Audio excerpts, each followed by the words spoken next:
This channel supports Extra Life in its efforts to raise money for the Children's Miracle Network. For more information about how to donate and join in their efforts, go to the link displayed here. Extra Life. Play games, heal kids. What up, everybody? This your boy Black Magus, and just giving my final thoughts on this Doordash series. Hopefully, I was able to share some information that has been helpful to you guys. Um, Trying to think, is there anything that I really missed? I don't think there is. I just want to reiterate,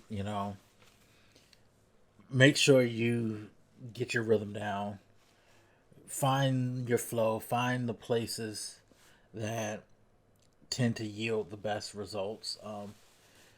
If you can do that, and if you can handle, the ups and downs that's going to come with it, because there's going to be days that's going to be shitty financially. There's going to be people that you're going to run into that's going to be shitty. Businesses that are going to be poorly operated. All of that. You're going to have a couple of hair pulling moments, but if you really want to just do this, um, and you're able to handle that stuff, you should be good. Again, find out where the best places to go. Find the rhythm and the beat of the day, the best times of the days, and do you know you should be able to do what you can to maximize your profitability.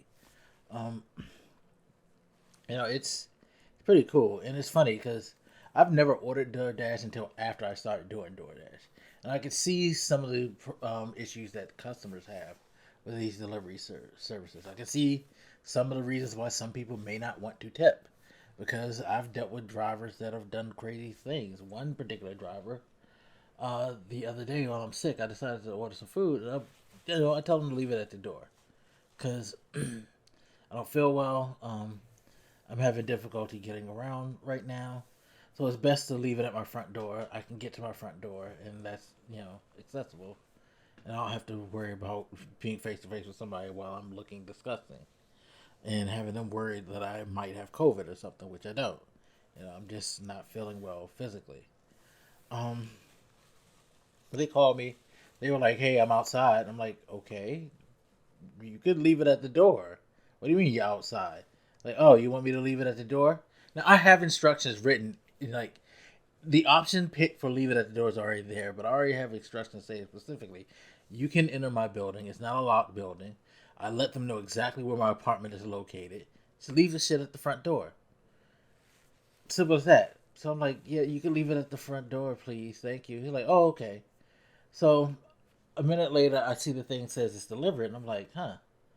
Now I'm close enough to my door at the time where I could hear if someone's near the door, but I didn't hear nobody come near the door. So I open my door, and I'm like, there's no food out here. Then I was like, are you fucking kidding me?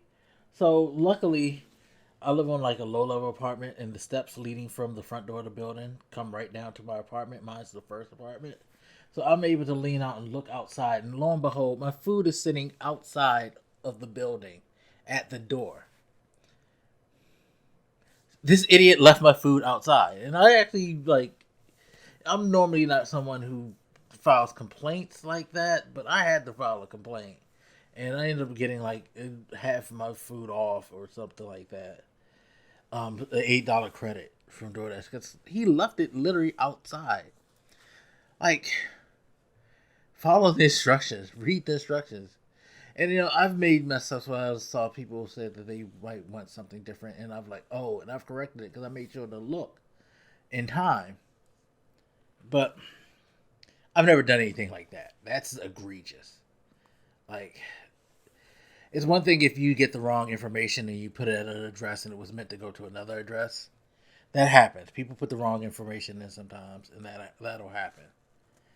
But when you have all the information at your tools, you should never do something like that. And then the other time I had a delivery, somebody called me like, "You want me to leave it at the door?" Because I wasn't sure if you wanted me to. Again, I have specific instructions saying that. This has all happened within the past week of re-recording this, by the way.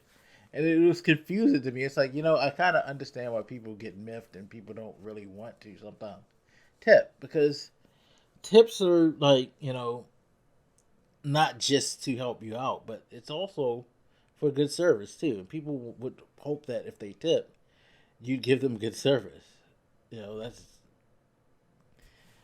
But I kind of get some people trip off of these services. I still say you should tip your drivers. Because it is hard work, but that's just me. That's just my look at it. I don't think they get paid enough. And this is even before I started doing it. Even before DoorDash was a thing, I would always tip drivers because it's a shitty job anyway. It's not the best of jobs, uh, in the world. It can be fun if you're that type of person.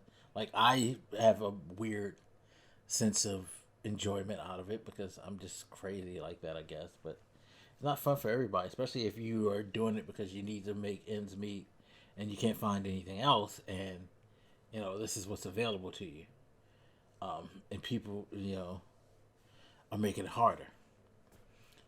But yeah, trust me, I understand where some of the customers' um, issues come from, and it's kind of good to see it from both sides.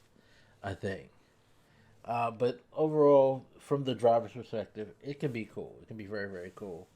It can be profitable enough for you to make a good living and not have to like worry about punching a clock.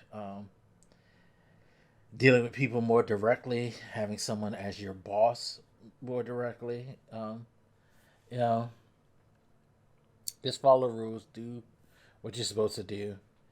Um, Work on being efficient and get your game plan together. Because again, like I said, you can make quite a bit of money at doing this. It can happen. It definitely can happen. It can be worth it.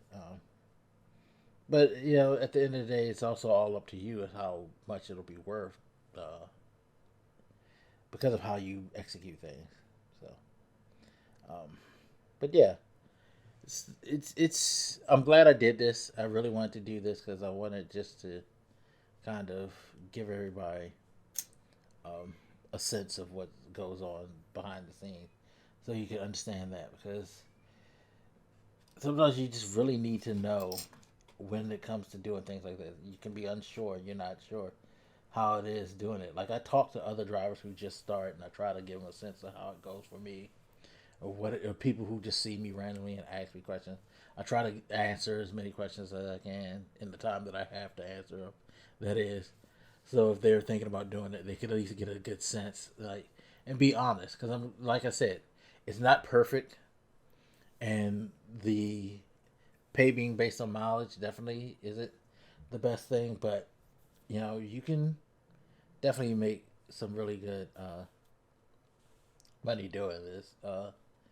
You know, Depends on how well you can put up with the grind. Definitely, but yeah. So check out the entire series. Hopefully, this has been helpful to somebody out there. If you have questions, please don't hesitate to ask questions. I try to answer it as soon as possible so I can give you guys as much information as possible, so you'll know what you're getting into if you want to do this in any capacity, either part time or full time, whatever. All right, and with that being said, everybody, feel free to hit me up. Let me know what you think, and I'll holler at you later. It's your boy Black Megas, and I'm out. Deuces.